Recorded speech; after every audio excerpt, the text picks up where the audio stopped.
In this short video, I want to talk about paranoia. Paranoia, being paranoid.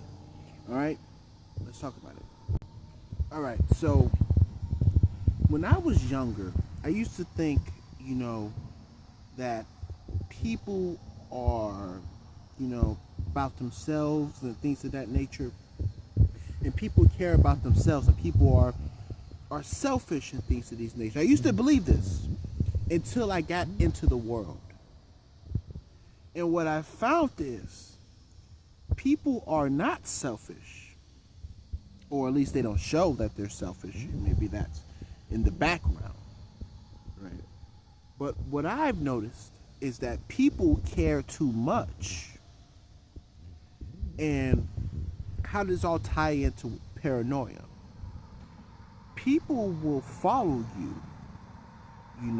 people would like your pictures, people would stay in touch with everything that you're doing, and this is called, and if you're looking at anybody, this is called a fandom.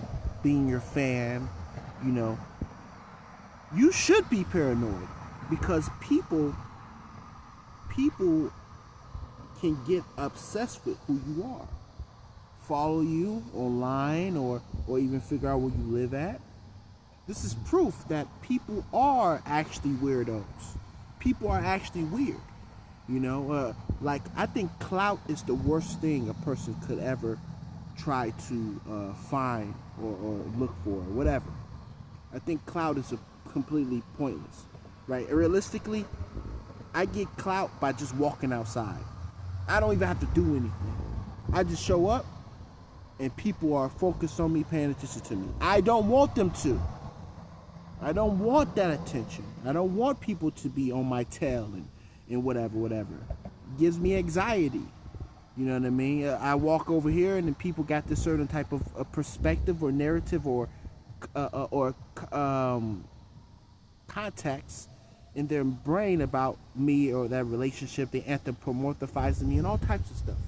So paranoia is justified. Social anxiety in general is justified, because people, you never know how a person is, what you mean to another person.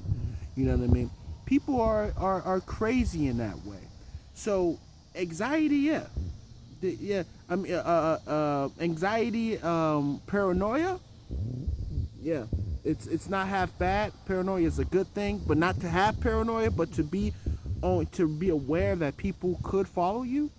That happens. All right.